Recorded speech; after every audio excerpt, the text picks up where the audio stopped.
Story number 1. The Shadow of the Yule Cat. Christmas in Iceland is not like Christmas anywhere else. It's not just the snow-covered landscapes, the crisp Arctic air, or the flicker of the northern lights. It's the traditions, the old stories that cling to every hearth and home, whispered over mulled wine and roasted lamb. They're meant to be harmless, lessons wrapped in folklore. But in December 2018, I learned just how dangerous a story can be. It started with the Yule Cat, or Jólakaturin. I hadn't heard of it until my first winter in Reykjavik. My boyfriend, Emil, grew up in a small Icelandic village and had always been fascinated by the country's dark holiday myths. The mischievous Yule lads, the terrifying Gryla, and, of course, the Yule Cat. It's simple, Emil had explained one night by the fire. If you don't get new clothes for Christmas, the Yule Cat will come for you. It's massive, bigger than a house, and it eats people who don't dress properly for the season.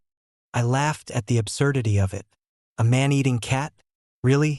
But Emil's expression remained serious. It's not just a story, he said. People in my village, they've seen it. By Christmas Eve, I'd forgotten all about the Yule Cat. Emil and I had rented a cabin in the countryside, far from the city lights. It was a beautiful, isolated place surrounded by snowfields and pine trees. We decorated a small tree, cooked a modest dinner, and exchanged gifts. Emil had given me a thick wool sweater, hand-knit in the traditional Icelandic style. "You'll need it," he said, his eyes twinkling. "You never know who's watching." I rolled my eyes but pulled it on, this heavy warmth wrapping around me like a hug. Outside, the wind howled, shaking the cabin's windows. But inside, it was cozy, the fire crackling as we sipped wine and listened to old Christmas songs. Around midnight, Emil suggested we go for a walk. The storm had eased, and the sky was clear, the stars twinkling like shards of glass. I hesitated, but he was insistent. "It's tradition," he said, grabbing our coats. "You'll see." The air outside was frigid, the snow crunching beneath our boots as we wandered through the woods. The world was eerily silent, the kind of stillness that makes you feel like you're being watched. Emil pointed out constellations, his breath clouding in the cold air, and I started to relax, until we heard the sound. It was faint at first, a low rumble that I mistook for the wind. But as we walked deeper into the woods, it grew louder, more distinct, a deep, guttural growl that seemed to vibrate through the ground. "Did you hear that?" I whispered. Emil nodded, his face pale. "Stay close." The growl came again, this time accompanied by the sound of something moving, something massive, crunching through the snow. The trees around us seemed to shudder, their branches swaying as if something was brushing past them. I glanced behind us, and that's when I saw it. It was a shadow at first, blending into the darkness of the forest. But as it moved closer, the moonlight illuminated its shape. A cat. No, not a cat. A monster. His fur was black as coal, his eyes glowing like molten gold. It was impossibly large, its shoulders brushing the treetops, its tail lashing through the air with enough force to snap branches. And its teeth, razor-sharp and glinting in the moonlight, were bared in a snarl. "It's the Yule Cat," Emil whispered, his voice trembling. "Run." We ran, our boots slipping on the icy ground as the creature let out a deafening roar. The sound was so loud it felt like the forest itself was screaming. I risked a glance over my shoulder and saw it bounding after us, this massive paws sinking into the snow with each step. "This way," Emil shouted, grabbing my arm and pulling me toward a narrow path. The trees closed in around us, their branches clawing at our clothes as we ran. The growls grew louder, closer, the sound of snapping branches and heavy breathing filling the air. My lungs burned, my legs screaming in protest. But I didn't stop, couldn't. The Yule Cat was so close I could feel the ground shake with each step it took.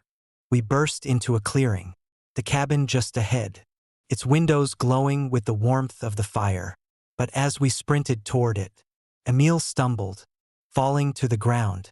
I turned to help him, but before I could reach him, the Yule Cat was there. This massive paw slammed down, pinning Emil to the ground. He screamed, thrashing against its weight. But it was no use. The creature's eyes locked onto mine, and for a moment, I thought it would kill us both. But then it sniffed him, its glowing eyes narrowing. "Your sweater," Emil gasped, his voice barely audible. "Give me your sweater." I yanked it off, the cold biting into my skin, and threw it to him. He struggled to pull it on, his hands shaking, as the Yule Cat lowered its head, its teeth inches from his face. And then it stopped. The creature sniffed the sweater, its growls subsiding.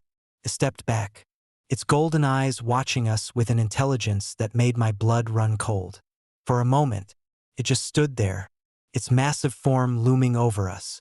And then it turned, disappearing into the woods with a flick of its tail.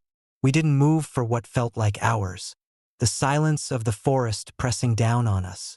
Finally, Emil staggered to his feet, his face pale and his breath ragged. "Let's go," he said, his voice hoarse. "Now." We didn't speak as we made our way back to the cabin, our footsteps hurried and our eyes darting to the shadows. When we finally stepped inside, I collapsed by the fire, my entire body trembling. "What was that?" I whispered. "The Yule Cat," Emil said, his voice flat. "It's real." We left the cabin the next morning, the storm returning as we drove back to Reykjavik. Emil refused to talk about what had happened, and I didn't press him. But every Christmas since, I've made sure to buy new clothes for everyone I care about, because somewhere in the darkness, the Yule Cat is still watching, and it's always hungry. Story number 2. The Night of the Mari Lwyd. Wales in December feels like stepping into a storybook, with its rolling hills blanketed in frost and the air thick with the scent of chimney smoke. But it also has a weight to it, a history that lingers, filling the dark corners with whispers of old traditions and older fears. In the village of Langenwood, where I had rented a cottage for the holiday season, those whispers were louder than usual. The locals spoke in hushed tones about the Mari Lwyd, the skeletal horse that roamed the villages during Christmas time. On the surface, it was a quaint tradition. A group of revelers carrying a horse's skull draped in white cloth would go door to door, challenging homeowners to battles of rhyme in exchange for food and drink.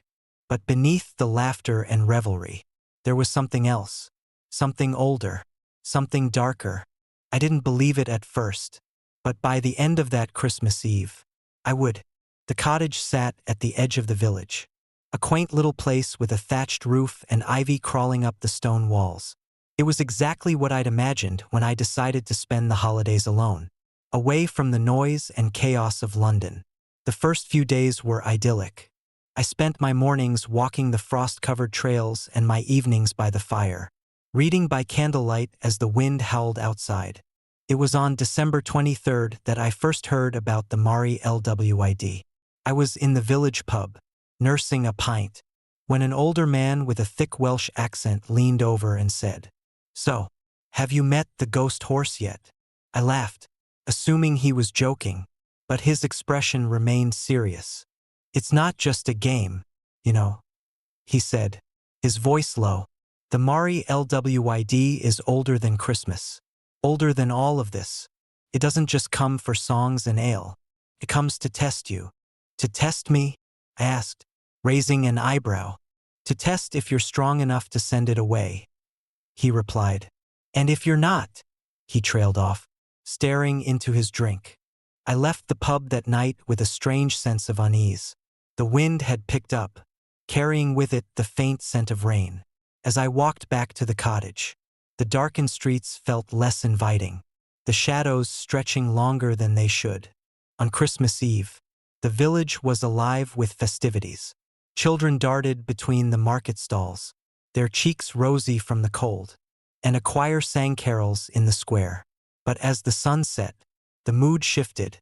The streets emptied quickly, the shutters of the houses slamming shut as families retreated inside. By the time I returned to the cottage, The village was eerily silent.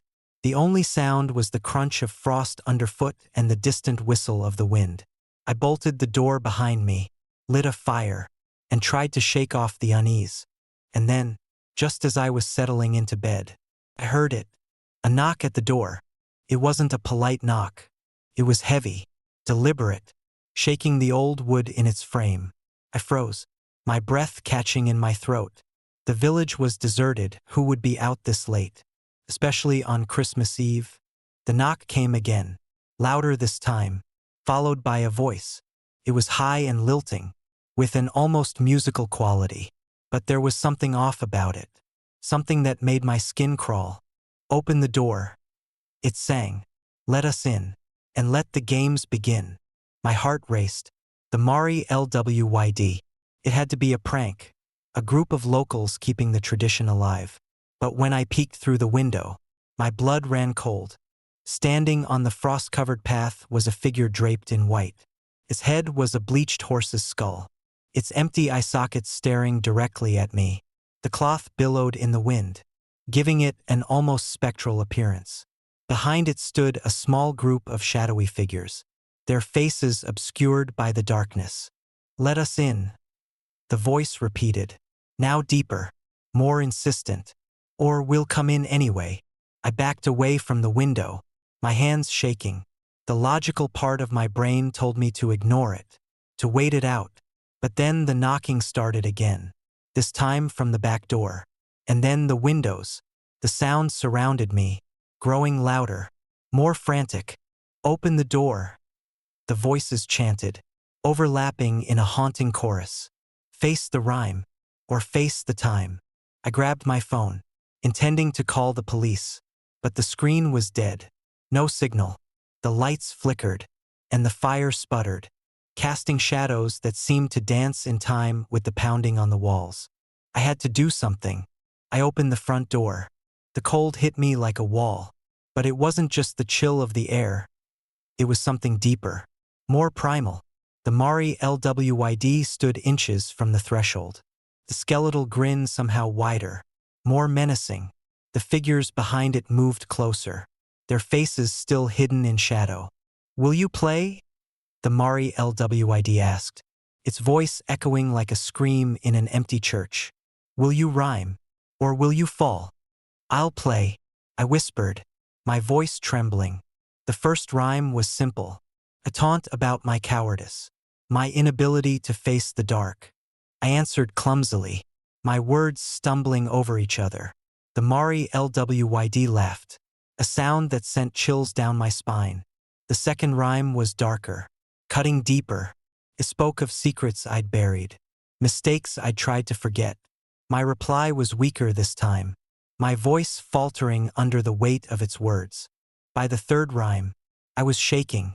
The Mari Lwyd's voice had grown louder, more distorted, as if 100 voices were speaking through it.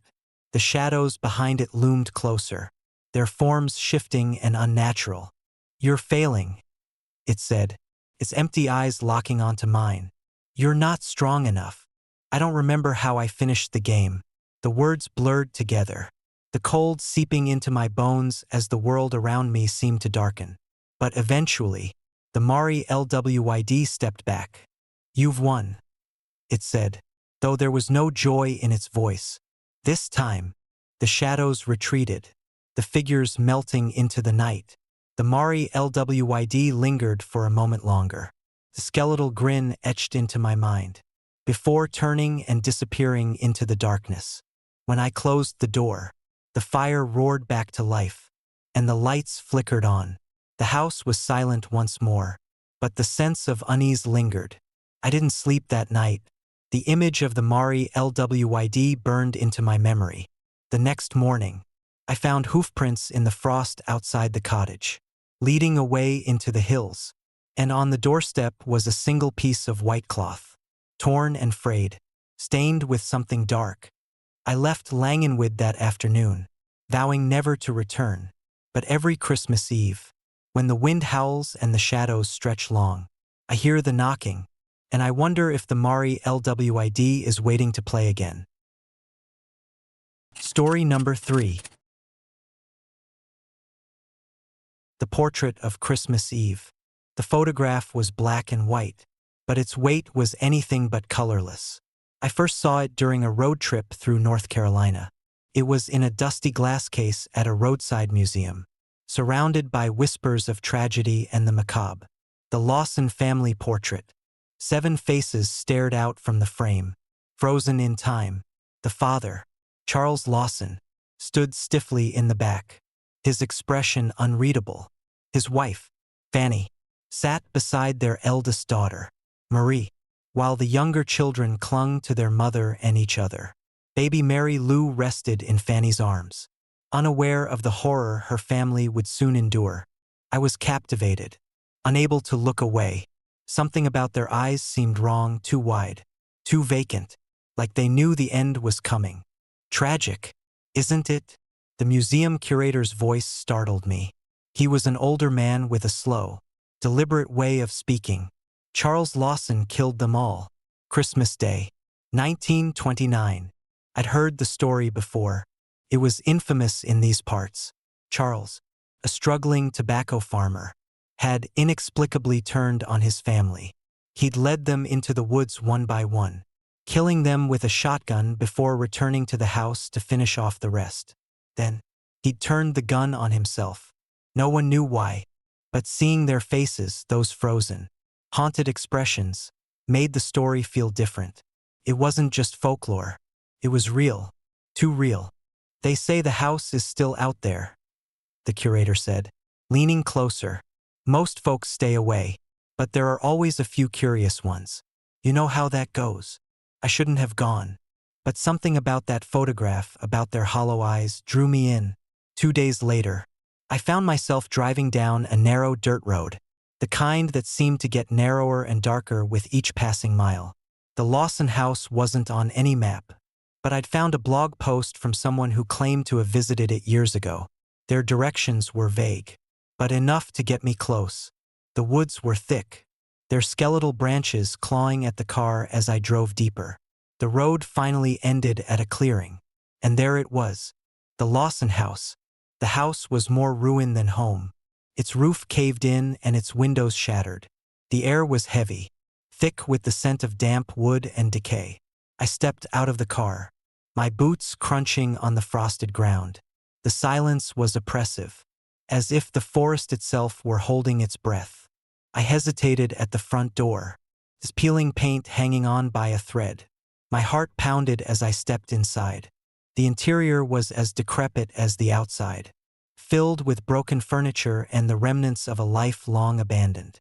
But it was the dining room that made me stop in my tracks. The table was still there, though warped with age. Plates and cutlery lay scattered across its surface, untouched since that fateful Christmas dinner. And on the far wall, above the crumbling fireplace, hung a photograph, the Lawson family portrait. It was the same one I'd seen at the museum, but something about it was different. The figures seemed sharper, almost alive, and their eyes, those hollow, vacant eyes, seemed to follow me as I moved. I turned to leave, but a sound stopped me. It was faint at first, a soft whisper that seemed to rise from the walls themselves. Why? I froze. The word was barely audible, but it was there. Why did he do it? The voice was louder now, unmistakably female. It seemed to echo from the very air around me. I spun around, but the room was empty. The house groaned, the sound of settling wood, or perhaps something else. Then came the laughter. It was high-pitched and childish, echoing through the empty halls. It sent chills racing down my spine. I turned back toward the door, but the hallway stretched longer than it had before, the exit impossibly far away. My breaths came faster, my chest tight with panic. And then I saw her. Marie Lawson, the eldest daughter, stood at the far end of the hall. She was dressed in the same clothes from the photograph, her face pale and her eyes wide. But her mouth was twisted into a grotesque smile, far too wide, revealing teeth stained red. "Why did he do it?"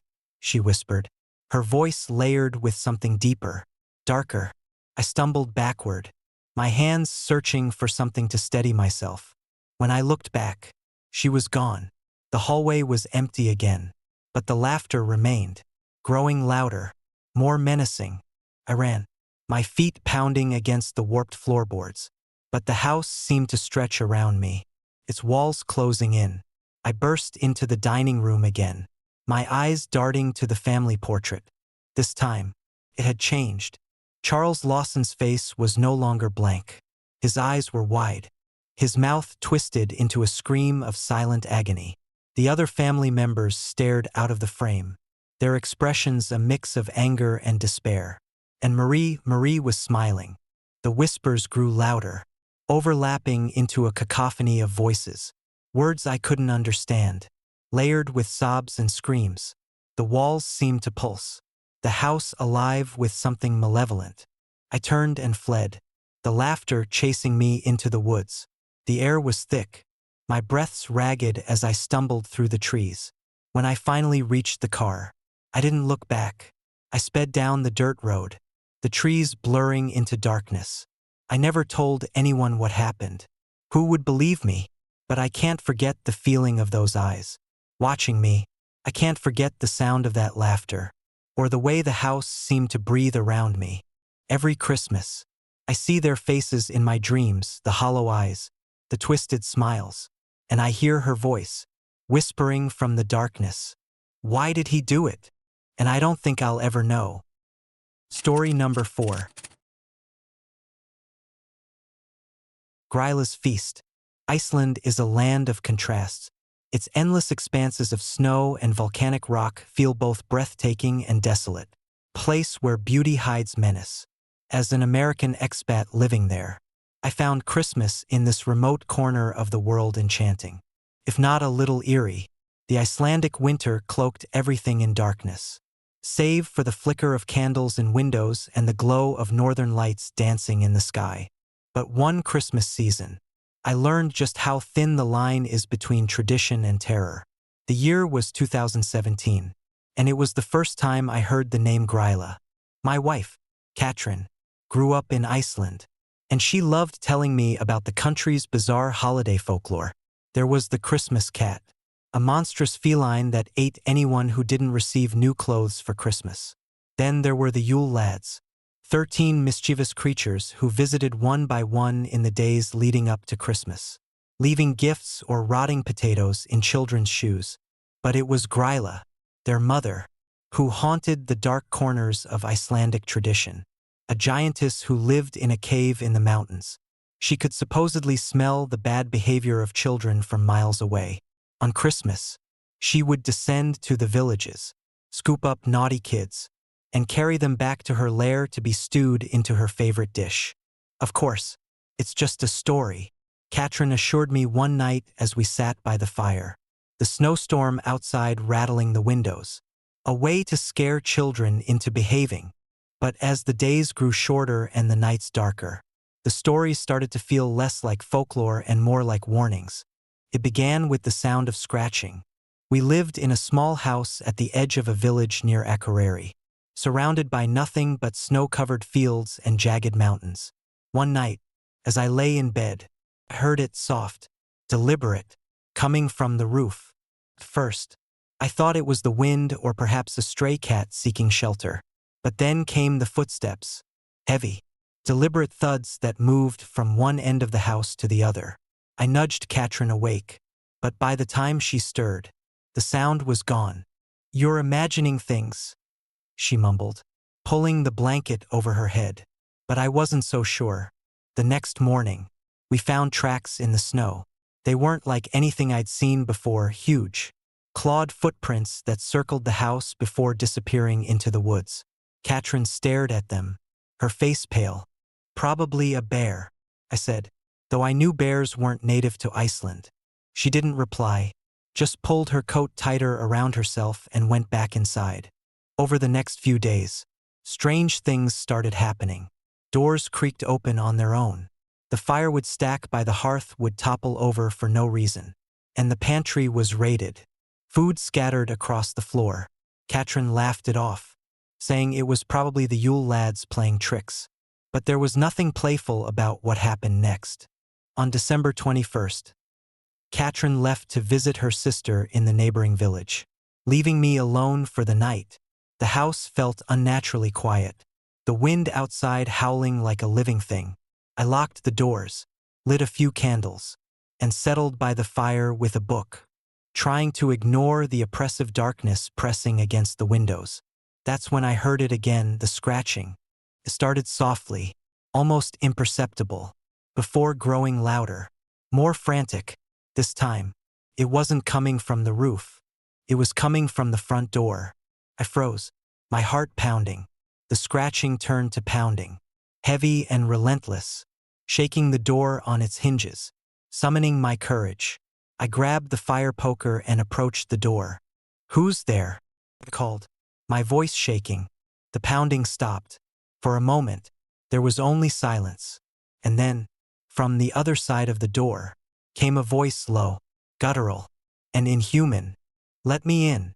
I stumbled back, my blood running cold. The voice came again, louder this time, rattling the windows. "I smell you, little one. Let me in." The candles flickered, their flames guttering as the room grew colder. I dropped the fire poker and bolted for the bedroom. Locking the door behind me, the pounding resumed, shaking the entire house. But I didn't dare go back. I huddled under the blankets, my breath fogging in the freezing air, and prayed for morning. When I finally ventured out, the house was eerily still. The front door hung open, snow drifting inside, and the floor was covered in muddy, clawed footprints. The pantry had been raided again, but this time, something else was missing. My boots. I stared at the empty spot by the door where I'd left them, my mind racing. A sickening realization crept over me. The Yule lads were said to take things, shoes, food, even livestock, but this didn't feel like their usual mischief. This felt like a warning. I told Katrin what had happened when she returned, but she dismissed it as paranoia. "It's the Yule season," she said. "Things always feel strange this time of year." But her voice lacked conviction, and I could see the fear in her eyes. That night, the storm returned, the wind wailing like a chorus of screams. As we lay in bed, I heard it again, the footsteps, heavier this time, like boulders being dragged across the roof. Katrin sat up, clutching my arm. "Do you hear that?" she whispered. Before I could answer, there was a deafening crash, and the entire house shook. The fire went out, plunging us into darkness, and from somewhere above came a sound I'll never forget. A deep, guttural growl, followed by a scraping noise, like claws raking across wood. And then the voice, "You've been naughty." The roof groaned, and I heard the unmistakable sound of something massive climbing down the walls. We bolted for the door, but as we stepped outside, the wind snatched the breath from our lungs. Snow swirled around us, and through the blizzard, I saw her, Gryla. She towered over us, her hunched form shrouded in a tattered cloak. Her face was hideous, gnarled and twisted, with eyes that glowed like embers and a mouth full of jagged teeth. In one clawed hand, she held a sack that writhed and squirmed, the muffled cries of children echoing from within. "You've been naughty," she repeated, her voice like the grinding of stone. "And naughty children belong to me." We ran, the snow dragging at our feet as her laughter chased us into the woods. Behind us, the house groaned and splintered, as if being torn apart. We didn't stop until we reached the neighboring village, our lungs burning and our faces numb with cold. When we returned to the house the next day, it was empty. The roof had caved in, and the pantry was stripped bare. But what haunted me most were the footprints. Massive, clawed prints leading from the ruins into the mountains, where Gryla's cave was said to be. We left Iceland that spring, unable to shake the memory of that night.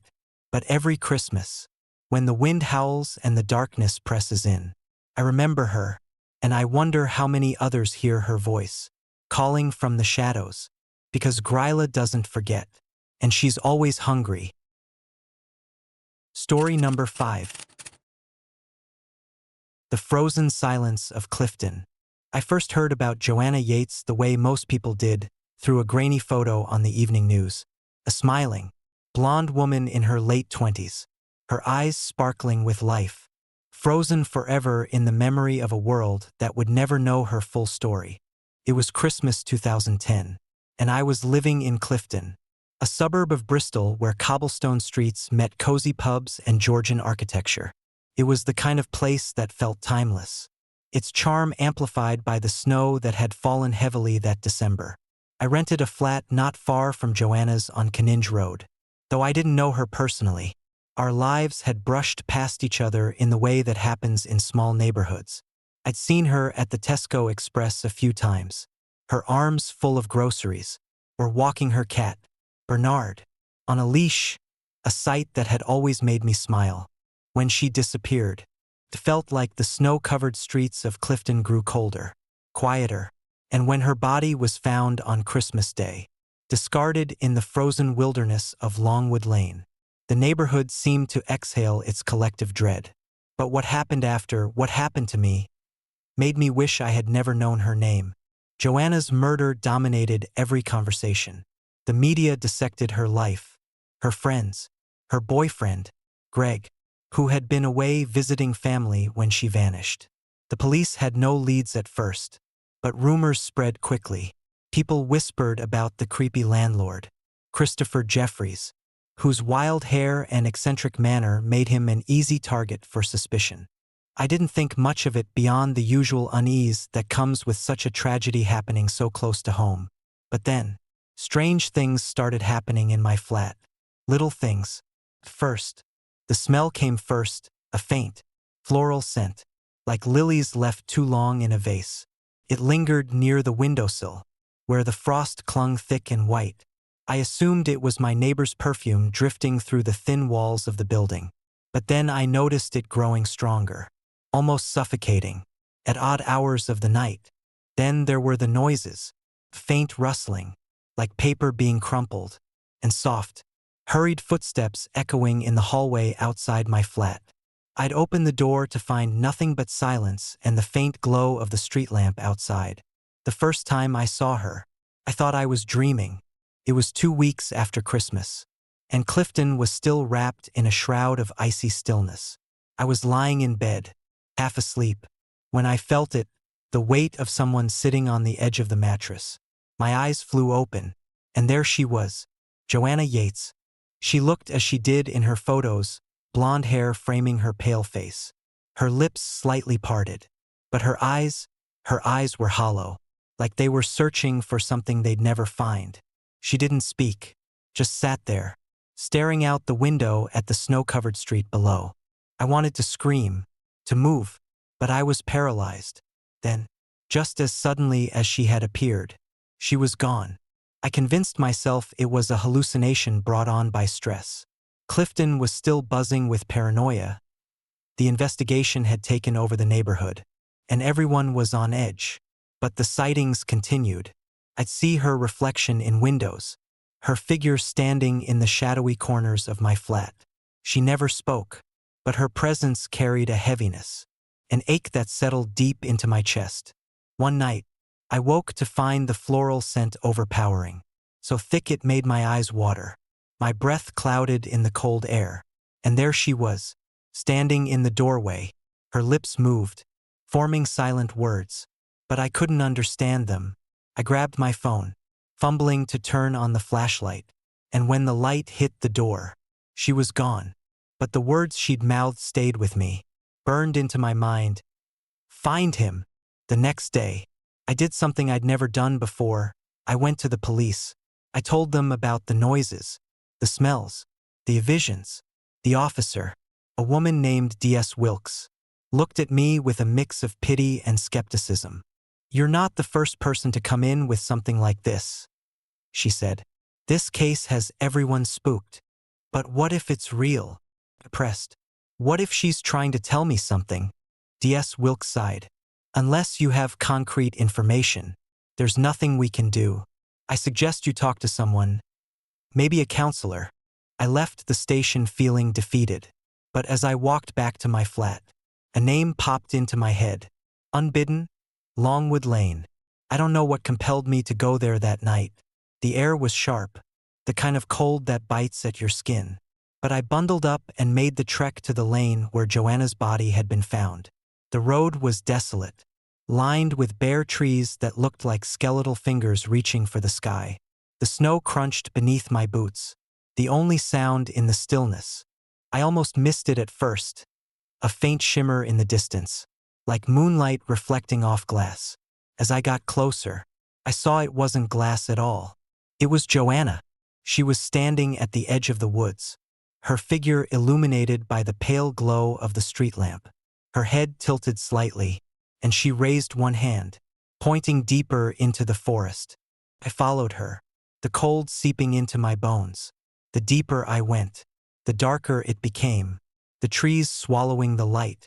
Joanna's figure flickered like a candle flame, always just ahead of me. Finally, she stopped, standing beside a snow-covered mound. I hesitated, my breath clouding in the frigid air. "What is it?"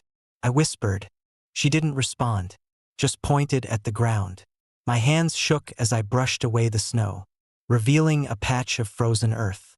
Something gleamed beneath the surface, a necklace, tangled and tarnished. It wasn't until I picked it up that I noticed the initials engraved on the pendant. CJ. The police arrested Christopher Jeffries a week later. Though it wasn't the necklace that led to his conviction, it was his DNA. Found on Joanna's scarf, the media had painted him as eccentric but harmless. And the truth was far darker. He'd been obsessed with her, watching her from his window, waiting for the moment to strike. I don't know if the necklace would have been found without Joanna's intervention.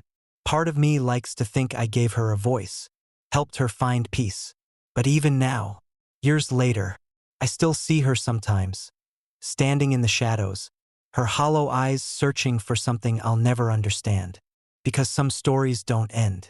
They linger, haunting the snow-covered streets of Clifton, and reminding us that even the brightest lives can be extinguished in the frozen silence of winter.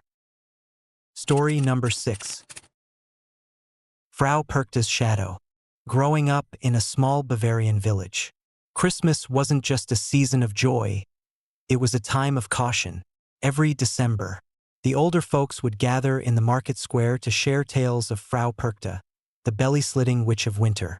She was said to roam the snowy nights of Christmastime, inspecting homes to see if children had been obedient and if families had followed the sacred traditions of the season. If she found fault, the punishment was unspeakable.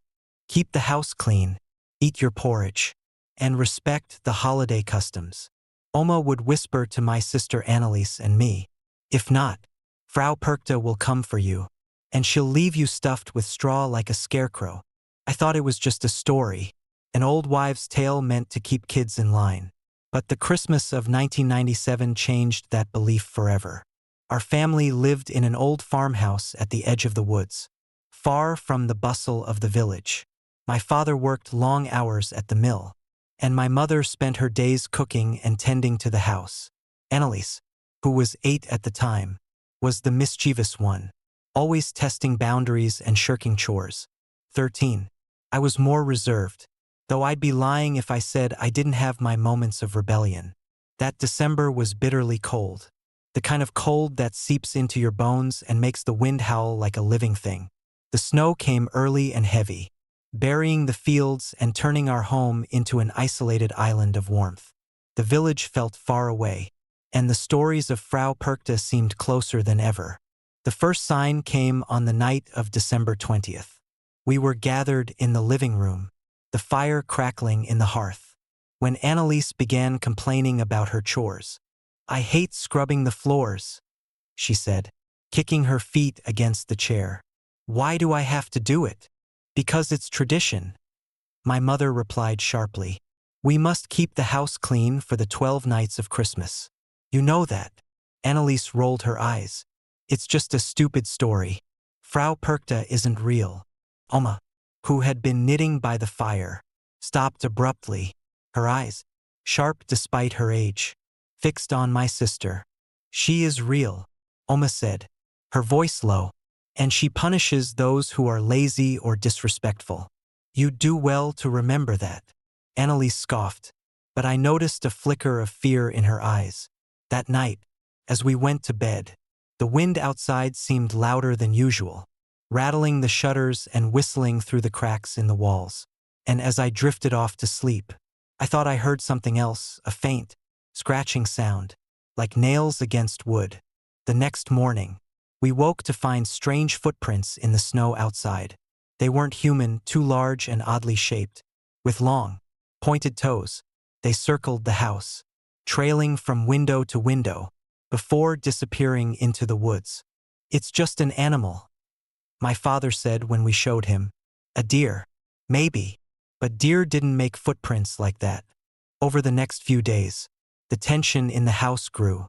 Annalise became moodier, snapping at my parents and refusing to help with the holiday preparations. She skipped her chores and left her room in disarray. Despite my mother's warnings, Oma watched her closely, her lips pressed into a thin line. On the night of December 24th, as we gathered for our Christmas Eve dinner, Oma stood at the head of the table and said a prayer.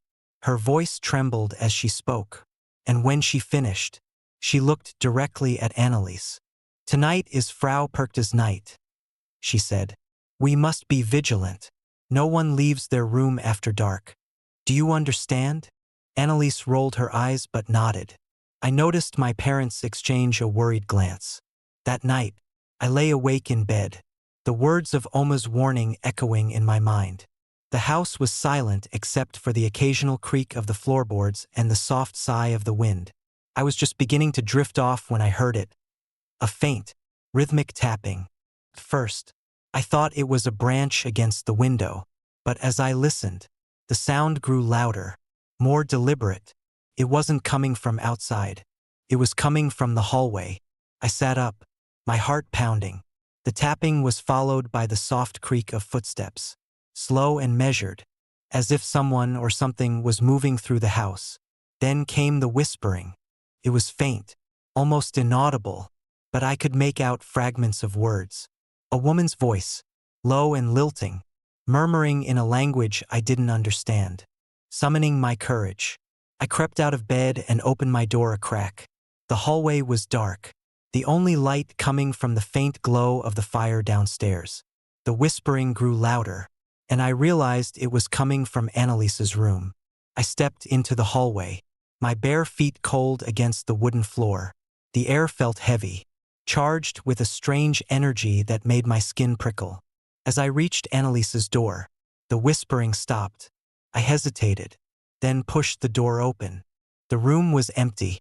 Annalise's bed was unmade, her blanket trailing on the floor. The window was wide open, snow drifting in and pooling on the sill. And there, in the middle of the room, was a pile of straw. I ran to wake my parents. My father grabbed a lantern and we searched the house, calling Annalise's name, but there was no sign of her. Oma stood by the fire, her face pale and grim. "She's taken her," Oma said, her voice shaking. "Frau Perkta has taken her." "No," my father snapped. "It's not possible." But Oma pointed to the footprints in the snow, leading from Annalise's window into the woods. They were the same tracks we'd seen days earlier, too large and too strange to be human. We followed the tracks, the lantern casting long shadows on the snow. The forest was eerily silent, the trees pressing in around us like dark sentinels. The tracks led us to a clearing, where we found a strange, makeshift altar, a circle of stones surrounding a pile of straw and torn fabric that I recognized as Annalise's nightgown. And then we heard it, a scream, high-pitched and full of terror, echoing through the trees. "Annalise!" my father shouted, but the scream faded as quickly as it had come, leaving only the whisper of the wind. Oma knelt by the altar, her hands trembling as she murmured a prayer. "She is gone," Oma said, "taken to the other world." We never found Annalise. The villagers claimed she'd run away, that she'd gotten lost in the storm. But my family knew the truth. Frau Perkta had come for her, just as the stories warned. To this day, I can still hear the tapping, the whispering, the terrible sound of her scream. And every Christmas, I leave a bowl of porridge by the hearth, just as Oma taught me, because some traditions aren't meant to be broken. And Frau Perkta never forgets. Story number 7. The Shadow of Christmas. When I was a child, Christmas wasn't just about presents and joy, it was about survival. My family, like many in our small, snow-covered Austrian village, didn't just celebrate Street Nicholas. We feared his darker counterpart, Krampus. Every December, the old stories would resurface. Krampus, the horned demon of Christmas, who punished the wicked and took the unruly, while Street Nicholas brought gifts to the good. Krampus brought terror to those who misbehaved. Most people dismissed the tales as folklore, meant to keep children in line. But my grandmother, Oma, always believed. He's real. She would whisper to my sister Mia and me as we sat by the fire. I saw him once, when I was your age. Stay good, or he'll come for you. I never believed her. Not until the winter of 1995, the year Krampus came to our house. That December, a storm blanketed the village in deep snow, trapping us in our home for days. Our parents, desperate to keep us entertained, turned the house into a Christmas haven. The tree sparkled with homemade ornaments, and the kitchen smelled of cinnamon and pine. But the festive cheer couldn't hide the tension. Dad had been struggling to keep the bakery open, and money was tight. He was short-tempered, snapping at Mia and me over the smallest things. And Mia, who was 8 and full of mischief, had been testing his patience more than usual. She'd taken to teasing me relentlessly, pulling pranks, and ignoring every warning. Oma noticed, too. She'd taken up her usual spot by the fire, knitting something we couldn't quite identify. Her sharp eyes followed Mia whenever she ran through the house. Her lips pursed in disapproval. "You must be careful," Oma said one night after Mia had dumped flour all over the kitchen. "Krampus sees everything.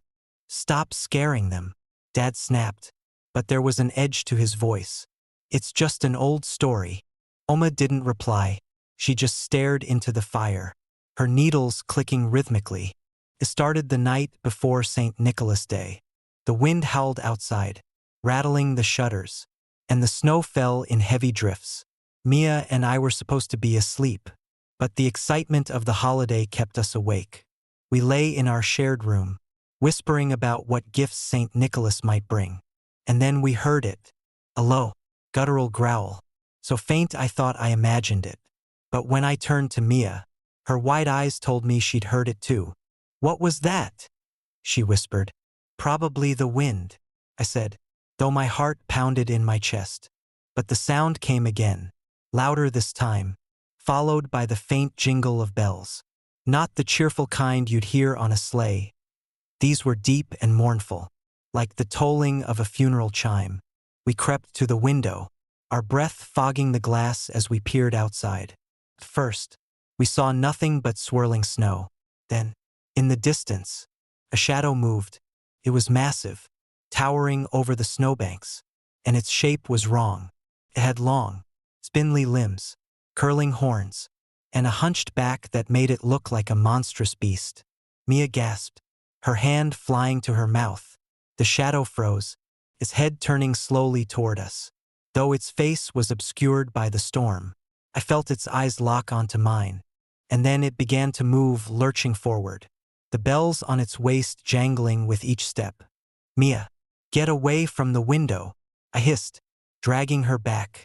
We scrambled into bed, pulling the covers over our heads like they could protect us from whatever was out there. The growling continued, growing louder, closer, and then came the scratching. It started at the front door, a slow, deliberate scrape of claws against wood. My heart raced as the sound moved, traveling along the walls, stopping outside our window. For a moment, everything was silent, and then, a voice low, gravelly, and inhuman whispered, "Mia!" She screamed, and the sound brought Dad running. The scratching stopped as soon as he threw open the door, his face pale and furious. "What's going on?" he demanded. "There's something outside," Mia cried, clinging to me. "It said my name." Dad scowled and marched to the window, throwing open the shutters. "There's nothing out here," he snapped. "Go to sleep. Both of you." But I saw the fear in his eyes as he looked out into the snow. The next morning, the storm had eased, but the tension in the house was palpable. Dad didn't mention the strange sounds, but he didn't scold Mia when she knocked over a mug of cocoa, either. Oma watched us closely, her knitting abandoned. That afternoon, while Dad was outside shoveling snow, Mia and I played in the living room.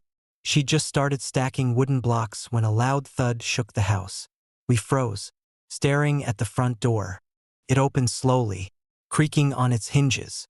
The cold rushed in, and with it, the scent of pine and something metallic, like blood. And then we saw it. Standing in the doorway was a figure straight out of Oma's stories. It was over 7 feet tall, with matted fur covering its body. Its horns curled like a ram's, and its face was a grotesque mix of goat and man, with a long, slithering tongue that flicked out like a snake. Its glowing red eyes burned with a malevolent light, and a sack slung over its shoulder squirmed as if something inside was struggling to get out. "Krampus!" Mia screamed and bolted for the stairs, but Krampus was faster.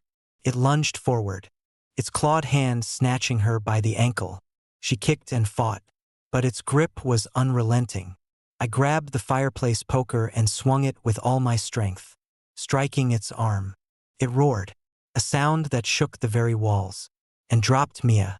We scrambled upstairs, slamming the door to our room and shoving a dresser in front of it. The growling and scratching began again, louder this time, more insistent. "Why is it here?"